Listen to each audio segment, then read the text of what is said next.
L'index d'humidité topographique ou Topographic Wetness Index, soit TWI, exprime le potentiel d'accumulation d'eau à un emplacement donné.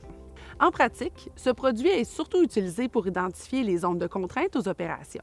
Il permet de localiser les zones où les enjeux de drainage, communément appelés fonds mous, sont les plus probables. Très utile en planification et en supervision des travaux, il procure de l'information qui peut être transmise et utilisée par les opérateurs dans les machines forestières pour aider à l'exécution des travaux de récolte et de préparation de terrain, surtout. Pour l'indice d'humidité topographique, en fait, rarement sont ceux qui vont utiliser ce nom-là. On va plus souvent utiliser son petit nom d'acronyme anglophone, donc le TWI, qui veut en fait dire Topographical Wetness Index. TWI, en fait, c'est vraiment un produit super qui a été développé pour finalement être en mesure d'identifier les zones où il y a le plus fort potentiel d'accumulation d'eau, en fait, ou d'humidité, selon la quantité d'eau, finalement, qui s'accumule. C'est vraiment un produit qui est intéressant parce que vous êtes capable de voir sur le territoire rapidement c'est où les zones qui seraient le plus à éviter si vous aviez de la machinerie à faire passer, par exemple. L'indice d'humidité topographique, c'est un autre dérivé du modèle numérique terrain qui vient nous donner l'accumulation d'eau dans le sol. Il faut dire que c'est le potentiel, ce n'est pas la vérité absolue, mais c'est qu'avec ce dérivé-là, on est capable de voir, bon, bien, dans mes zones que vous voyez ici, là, qui sont vertes, jaunes, vertes, c'est de l'accumulation d'eau. Donc, c'est des traitements géomatiques qui ont été faits pour pouvoir arriver à dire, bien, l'eau va s'accumuler dans ces zones-là. Puis, c'est pas un hasard, c'est des lacs, par exemple. Si je regarde les petites taches bleues, c'est carrément des lacs.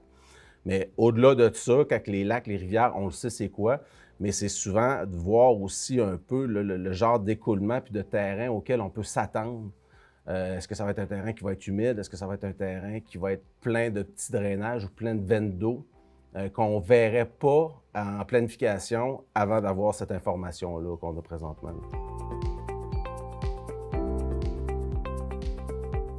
On leur crée un polygone dans le plan de coupe. Puis là, c'est le contremaître qui va aller voir ce polygone-là. OK, est-ce qu'on peut faire la récolte dans les conditions qu'on est actuellement ou vaut mieux le laisser intact ou ça n'a pas de bon sens pantoute? On a une catégorie qui c'est milieu humide. Puis à cet endroit-là, les contremaîtres savent qu'il faut qu'ils fassent des validations terrain, puis les abatteuses, ils savent qu'ils n'ont pas le droit de juste passer à travers. Là. Nous autres, dans le fond, on reçoit la planification soit du propriétaire privé ou du ministère, mais généralement, les planifications sont assez générales. Là. Fait que la façon d'utiliser l'IDAR qu'on a trouvé qui est la plus simple, c'est de raffiner les plans de coupe, de leur donner un autre petit tour de roue, là, puis renumériser les bandes riveraines aux bons endroits. L'indice d'humidité topographique, on l'utilise à chaque fois qu'on prépare les terrains pour préparation de terrain. C'est un très bon indice au niveau du scarifiage, mais autant au niveau du déblaiement.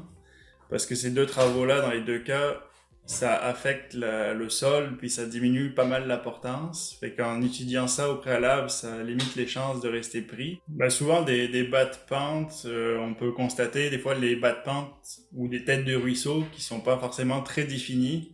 Ça fait des superficies, mettons des 0,5 hectares, que c'est assez swampeux avec des mousses, puis des lycopodes, puis c'est assez mou. Là.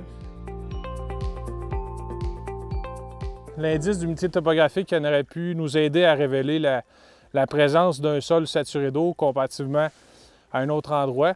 Ça peut être un effet limitatif là, pour les opérations, autant au niveau opérationnel, mais aussi pour le milieu, d'avoir à éviter d'avoir un trop gros impact là, sur le milieu qui est saturé d'eau. C'est un outil qui a sorti récemment là, auprès du ministère.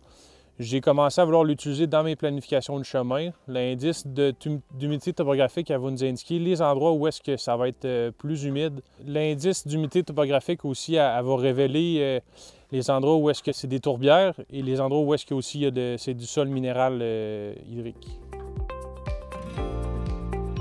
Ce produit-là va autant vous aider, oui, à identifier les zones où il y a le plus d'accumulation d'eau, mais souvent aussi, c'est des zones où il y a un plus fort potentiel que vous y retrouviez, par exemple, des milieux humides ou encore, justement, en bordure là, des rivières ou des lacs.